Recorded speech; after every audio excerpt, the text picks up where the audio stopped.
Very good evening प्यारे दोस्तों, स्वागत है इस वेरी इंपॉर्टेंट सेशन में। और आज हम लोग बात करने जा रहे हैं 16 अप्रैल 2025 में जो आपका सेकंड शिफ्ट था, उसमें केमिस्ट्री का जो पेपर हुआ है, उस केमिस्ट्री के पेपर का जो 30 क्वेश्चन जनरल नॉलेज का आता है, जीएस वाला पोर्शन, उसको सॉल्व करने की कोशिश करते हैं। और जब ये हो जाएगा तो हम सेकेंड पार्ट जो केमिस्ट्री का पोर्शन है वो मेरी 11 बजे तक क्लास है, उसके बाद में आप लोगों तक पहुंचाऊंगा। देखते हैं, पहला क्वेश्चन है कि खोज परक अधिगम जो अन्वेषण आधारित शिक्षण की विधि है किसके द्वारा आरंभ की गई। Who introduce discovery learning method of inquiry based education. ये बहुत ही अच्छा क्वेश्चन है जो कि टीचिंग लर्निंग जो आपका पार्ट है, जो आप सिलेबस चेक करेंगे, मैंने सारा सिलेबस ग्रुप में डाला हुआ था, इसके नोट्स भी डाले हुए थे। तो आप जब देखेंगे तो इसमें जो आंसर बनेगा वो बनेगा Jerome Bruner. D is the right answer.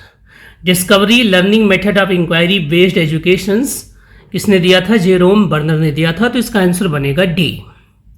दूसरा क्वेश्चन है, पर्यावरणीय परिस्थितियों में परिवर्तन के संबंध में पौधों के मौसमी गतिविधियों के समय को कहा जाता है।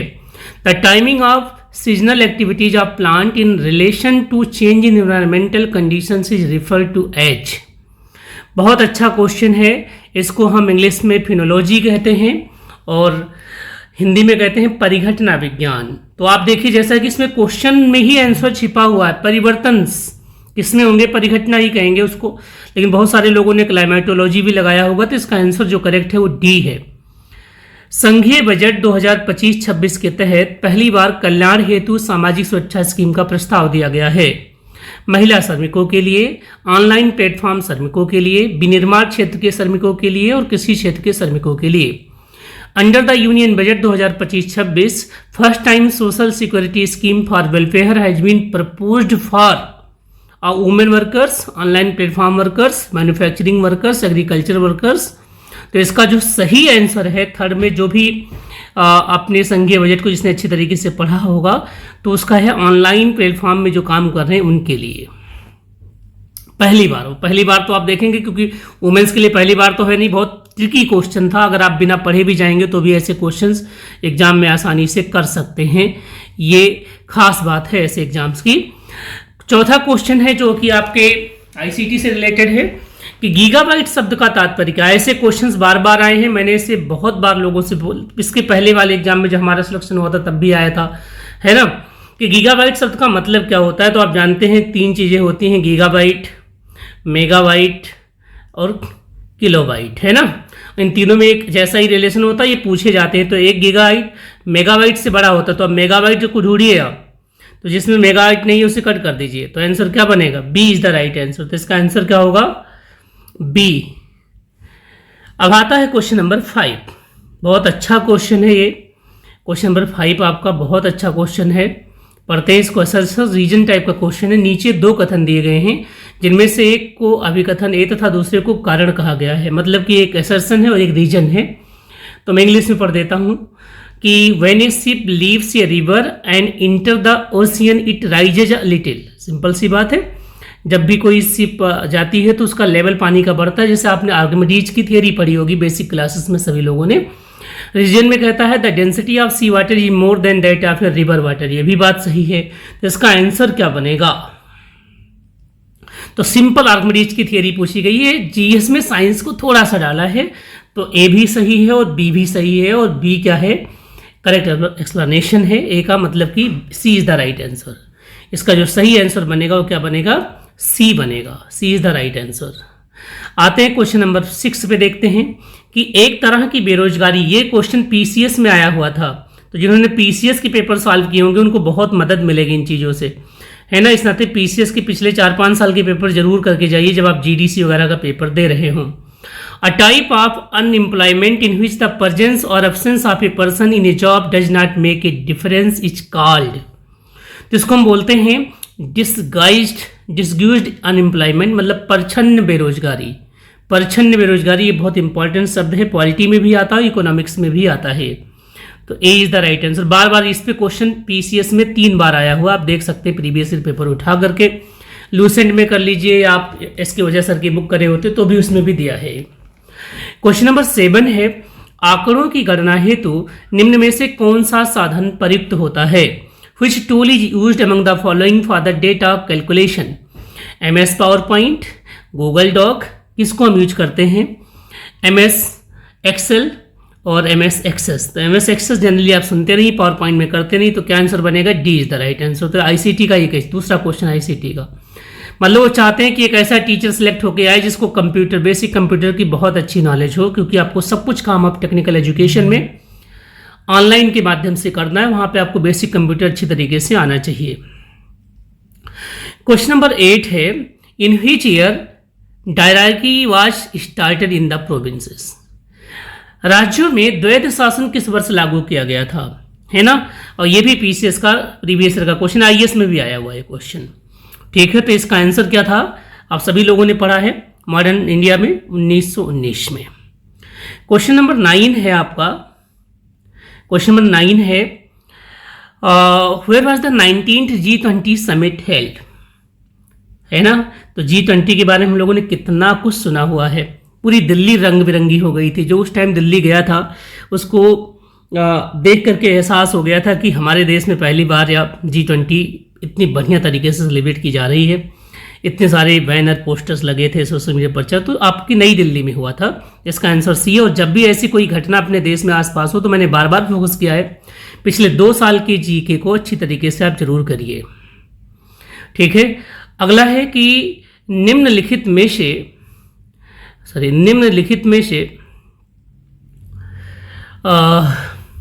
Which of the following is an input device? इनमें से ये भी लास्ट ईयर का क्वेश्चन, तो रिपीट क्वेश्चन है जी, ये तो रिपीट क्वेश्चन है। इनपुट डिवाइस कौन है? Which of the following is an input device? एक है Braille readers, projectors, barcode reader, monitor. किससे इनपुट देते हैं आप? तो बारकोड रीडर क्या है? एक तरीके का इनपुट डिवाइस है, क्योंकि मॉनिटर में तो आउटपुट मिलता है, प्रोजेक्टर में आउटपुट मिलता है, इसमें भी आउटपुट मिलता है। 11th क्वेश्चन, हमारे आदरणीय प्राइम मिनिस्टर का बड़ा फोकस रहा है स्वच्छ भारत अभियान में। तो व्हेन स्वच्छता भारत मिशन वाज स्टार्टेड? तो सिंपल सी बात है, इसका ट्रिक यही है कि गांधी जी को समर्पित है। जब भी आप इसका पोस्टर दे, गांधी जी की जयंती कब होती है? 2 अक्टूबर को होती है। लोग इसमें तो 31 भी नहीं डाला है कि आप कंफ्यूज हो जाओ। तो इसको जिसने भी गलत किया है, इसका मतलब उसने सही तरीके से दिमाग नहीं लगाया है। मैक्सिमम जीएस के क्वेश्चन पढ़ने नहीं होते हैं, बस ट्रिक होते हैं। निम्नलिखित ग्रहों को उनकी कक्षीय अवधि के आधार पर घटते क्रम में व्यवस्थित कीजिए। ज्योग्राफी का एक क्वेश्चन है। Arrange the following planet in descending order according to their orbital period. Saturn, Mars, Jupiter, Uranus, है ना? तो बहुत अच्छा क्वेश्चन है, ये बहुत अच्छा क्वेश्चन है। इसमें हम लोग देखते हैं कि कौन सा सही होगा क्वेश्चन नंबर 12 में। तो जब आप इस 12 को देखेंगे तो आपको सबसे टॉप पर आएगा आपका यूरेनस 4, फिर आपको आएगा 3 जुपिटर, फिर आएगा 2 मार्स, फिर 1। ये 4 3 2 1 ऐसे ही आते हैं, या तो 3 2 मतलब सीधे सीधे पूछे जाते हैं, तो रिवर्स में पूछे। तो C is the right answer. Class 6 की बुक में भी मिलेगा, 9th में भी मिलेगा आपको, एनसीईआरटी में भी और लूसेंट में भी ये क्वेश्चन दिया हुआ है। अगला क्वेश्चन है 13। कोविड महामारी 2020-21 के दौरान सबसे बुरी तरह प्रभावित क्षेत्रों का क्रम भारतीय अर्थव्यवस्था के संदर्भ में चयनित कीजिए। Select the order of worst affected sectors in the context of Indian economy during Covid. तो हमें पता है कि कृषि ही एक थी जो बचा रही थी, तो जहां जहां कृषि वो आंसर नहीं होगा, है ना? एक second, sorry sir, select the order of worst affected, जो सबसे बुरी तरह प्रभावित क्षेत्रों का क्रम भारतीय, तो सबसे कम कौन प्रभावित हुई होगी? वो कृषि है। तो कृषि को पीछे रखिए आप। कृषि किसमें पीछे है? ए और बी में। तो सबसे ज्यादा सर्विसेज लॉक हो गई थी सारी, तो इसका मतलब कि सेवा, फिर उद्योग, फिर कृषि। तो B is the right answer. इसका आंसर क्या बनेगा? बी बनेगा। Which one of the following is a primary ethical consideration when conducting the research involving the human participant? Question number 14 है हमारा कि Which one of the following is a primary ethical consideration when conducting research involving human participant? जो research ethics का portion आप लोगों में दिया गया है, वहां से पूछा गया है। तो इसका आंसर बनेगा मेंटेनिंग पार्टिसिपेंट एनवायरमेंटी, है ना? इसका एक्सप्लेनेशन ही होगा कि protecting the identity and privacy of the participant is a fundamental ethical consideration. तो ए इज द राइट आंसर। अगला क्वेश्चन देखते हैं। क्वेश्चन नंबर 15 क्या है?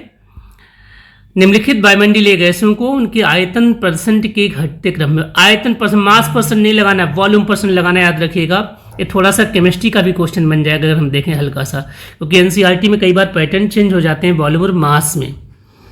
तो आप देखेंगे सबसे ज़्यादा नाइट्रोजन वायु वॉल्यूम कितना है, 78%, से टॉप पे कर दीजिए। तो सेकंड जिसमें टॉप पे ना वो सारे गलत हैं, है ना, जिसमें सेकंड टॉप पे ना सारे गलत। ये क्वेश्चन तो किसी से गलत नहीं होगा, B is the right answer. अगला क्वेश्चन है 16, 2024 में भारतीय प्रतिभूति एवं विनिमय बोर्ड सेबी का अध्यक्ष किसे नियुक्त किया गया है। सेबी बहुत हाईलाइट हो रही है, बार बार सेबी पे रिलेटेड क्वेश्चंस आ रहे हैं, है ना।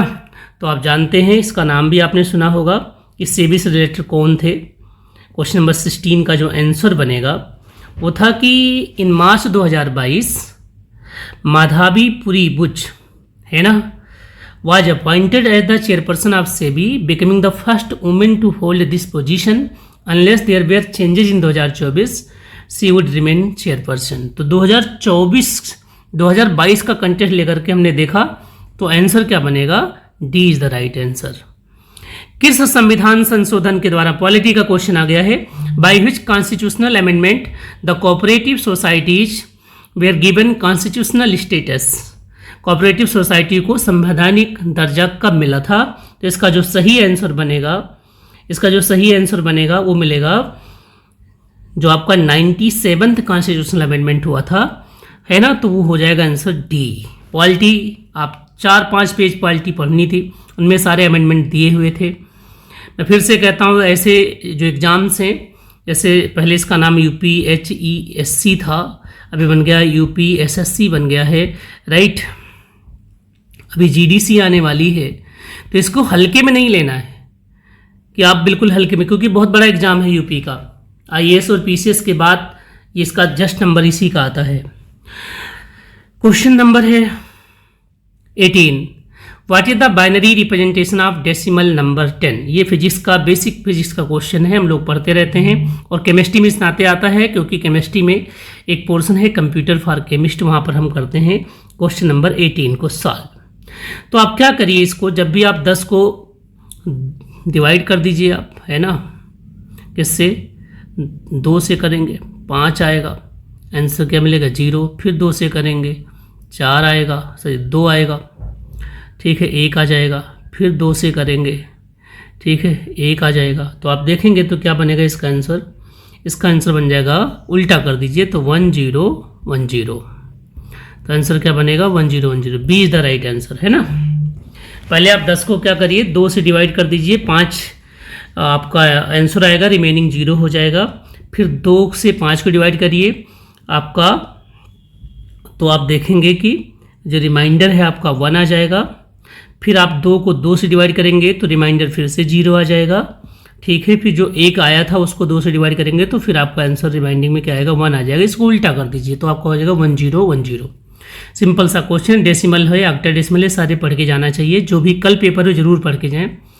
अगला क्वेश्चन है एंशिएंट हिस्ट्री का है, मॉडर्न पीरियड का है, पूछा गया है, मेगास्थनीज किसके दरबार में राजदूत के रूप में आया था। तो आप जानते हैं कि भारत का जो प्रथम चक्रवर्ती सम्राट था वो कौन थे, वो महान सम्राट अशोक के जो पितामह थे चंद्रगुप्त मौर्य, उनके ही दरबार में दार्शनिक भेजे गए थे। और ये जो मेगास्थनीज आया था ये एक्चुअली में जो सेल्यूकस निकेटर था उसने भेजा था कि आप जाकर के वहाँ के कल्चरल चीज़ों की स्टडी करिए। उन्होंने ही इंडिका नामक बुक लिखी, तो हो सकता है अगले एग्जाम में इंडिका पूछ ली जाए, क्लियर है। तो चंद्रगुप्त मौर्य बहुत फेमस, आप कह सकते हैं कि जो आज भारत आप देख रहे हैं इससे बड़ा भारत उन्होंने बनाया था और बहुत ही कम एज में। क्वेश्चन नंबर 20 है कि इन विच सिटी पारा एशियन गेम्स 2023 हेल्ड, कहाँ आयोजित किए गए थे। तो 20 में आप जानते हैं कि चाइना में हुआ था। अब चाइना की कौन सी सिटी है, चारों सिटी चाइना की है, तो इसका आंसर था हांगजो, बी। गेम पे फोकस करिए, गेम के क्वेश्चंस बहुत आ रहे हैं, साथ में फिल्म फेयर के और साथ में यूजीसी के questions. Which one among the following is a market based system where companies can buy and sell emission permits? Carbon trading, carbon sink, carbon space and carbon sequestration. ये question है environmental का, environment की books में दी गई है ये, कोई भी बुक्स आप देख लीजिए। तो इसका जो आंसर होगा कि इसका 21 का वो होगा A. The system where companies trade emission permit is known as a carbon trading. It allow for the buying and selling of credit to meet the emission reduction target.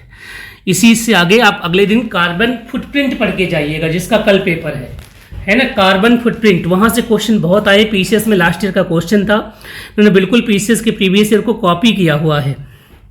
Question number 22, arrange the following in a sequence. Raw data, data processing, analysis of data and presentation of data. तो ये जो आपका data analysis है वहाँ का है question है। तो सबसे पहले क्या करते हैं हम लोग, तो हम लोगों को पता सबसे पहले रा डेटा यूज करते हैं। रा डेटा सबसे पहले यूज करेंगे तो सबसे पहले फर्स्ट आएगा, तो बी गलत हो गया। अब ए सी, अब बी। रा डेटा का क्या करते हैं हम लोग, डेटा प्रोसेसिंग करते हैं। तो डेटा प्रोसेसिंग करेंगे तो फर्स्ट के बाद सेकंड आ जाएगा, तो ए भी गया और डी भी गया। तो आंसर क्या बनेगा, C is the right answer. C is the right answer, तो सी बनेगा इसका सही आंसर। आता है 23, तमिलनाडु में एक नई राजनीतिक पार्टी तमिलागा वेट्री कजगम किसके द्वारा शुरू की गई है। Who launch the Tamilaga Vettri Kazhagam. अब आपको जितनी भी पार्टियां इधर 5 साल में बनी सबको पढ़ के जाना चाहिए। New political party in the Tamil Nadu. 23 का क्या आंसर बनेगा, तो इसका आंसर बनेगा ए।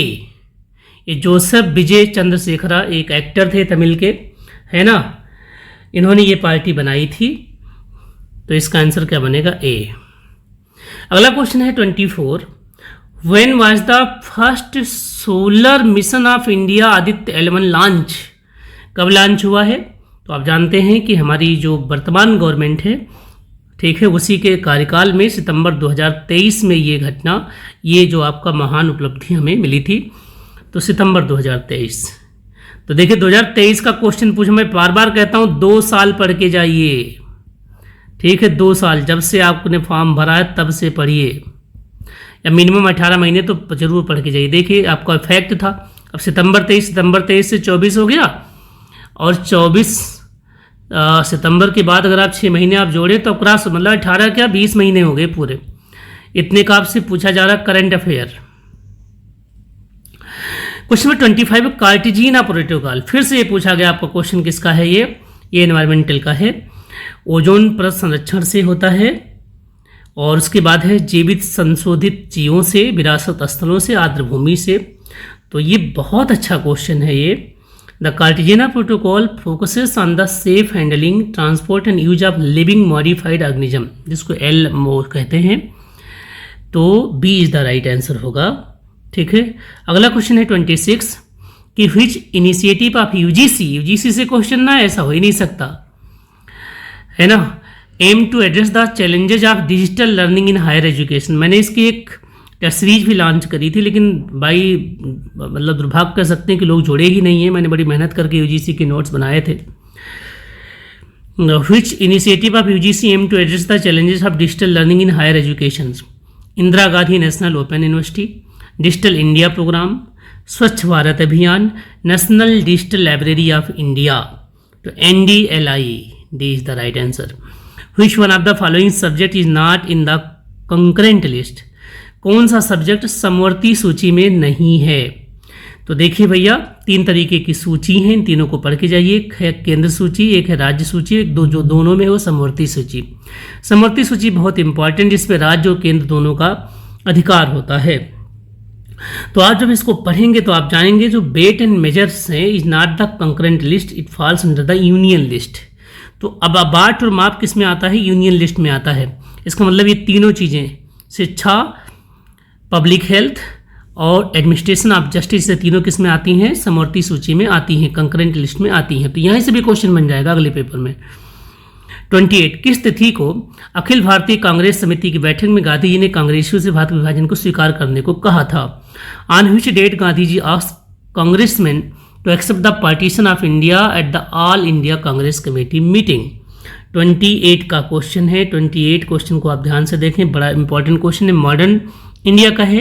ये 3 जून 1947 का वो दिन था जब गांधी जी ने अर्ज किया था कांग्रेस लीडर्स को to accept the partition of India during the meeting. तो 3 जून। अगला है कि who was the first to apply the sociometric test. बढ़िया क्वेश्चन है ये, रिसर्च एप्टीट्यूड का है ये। Who are the first apply to sociometric test में है E.M. इबार्ड, उसके बाद हैं J.L. Moreno, G.A. Davis, A.J. Rees. तो इसका जो सही आंसर बनेगा वो J.L. मोरिनो बनेगा। Under which article of Indian constitution is the right to education guaranteed as the fundamental right. Fundamental right से क्वेश्चन ना ऐसा के पॉलिटी के क्वेश्चंस। क्वेश्चन नंबर 30 जो आपका है उसका जो सही आंसर बनेगा वो 20 बने। ये यूपीएससी में कम से कम 10 बार पूछा गया बदल बदल के। सी इज द 21A। ठीक है, और राइट टू एजुकेशन बार बार आया है। अब मैंने 30 क्वेश्चंस कर लिए हैं। इसके बाद के जो क्वेश्चंस हैं वो केमिस्ट्री के हैं। नेक्स्ट वाले सेशन में केमिस्ट्री के क्वेश्चन डालूंगा। बड़ा अच्छा पेपर आया है केमिस्ट्री का, तो अभी मेरे क्लास नहीं, मैं ये भी डाल देता अभी के अभी। अब मेरा जो कंक्लूजन है वो सुन लीजिए आप लोग, जिसका कल पेपर होगा उनके लिए जो बातें बतानी है आप लोगों को। एक तो ये जो पेपर है ये टफ साइड में आएगा। टफ साइड में आएगा तो केमिस्ट्री का जो कट ऑफ मैं बता रहा हूँ है ना, लास्ट ईयर जो हमने सोचा था उसके आसपास ही आया था। अगर ये पेपर कहीं लीक और ना हुआ होगा तो, अगर वैसे जितनी कड़ाई थी, जिस तरीके से सिक्योरिटी के साथ पेपर हुआ है, चांसेस बहुत रेयर हैं। तो आप मान के चलिए कि आपका जो कट ऑफ होगा वो आ जाएगा 59 से लेकर के 69 के बीच में, ये रेंज होगा। ठीक है, मुझे लगता है कि ये इस जोन में रहेगा, मतलब 64, 65 इस तरीके के, वो 68 नहीं जाएगा। ठीक है, क्योंकि इस बार का जीएस उतना इजी नहीं है। अब दूसरी बात, जो जिनका पेपर कल है वो कैसे करें, तो उनको फोकस करना चाहिए। यूजीसी अच्छे से पढ़ के जाइए, रिसर्च इथिक्स को अच्छी तरीके से पढ़ के जाइए, इकोनॉमी के जो बेसिक फैक्ट है उनको अच्छी तरीके से पढ़ के जाइए, फंडामेंटल राइट को अच्छी तरीके से पढ़ के जाइए आप। ठीक है, और पॉलिटी में जितने अमेंडमेंट हुए हैं उनको अच्छी तरीके से पढ़ के जाइए। फिर जो नए नए यूनिवर्सिटीज बने हैं यूपी में, अदर जो इंडिया के पार्ट में, उनको अच्छे तरीके से पढ़ के जाइए। तो आपके 30 में से लगभग 24 या 25 क्वेश्चंस हो जाएंगे। जिनकी इस 30 में से 22 भी बन रहे होंगे उनके सिलेक्शन के चांसेस बहुत ज़्यादा हैं। बाकी जो केमिस्ट्री का पोर्शन है वो रात में मैं जब डालूंगा तो उसको भी मैं डिस्कस करूंगा। उम्मीद है कि ये सेशन आप लोगों के लिए यूजफुल लगा होगा। आपको किसी भी तरीके की कोई जानकारी चाहिए तो आप कमेंट बॉक्स में कमेंट कर सकते हैं। यूट्यूब पे इस वीडियो को प्लीज़ लाइक करिए, शेयर करिए और चैनल को सब्सक्राइब करिए। धन्यवाद।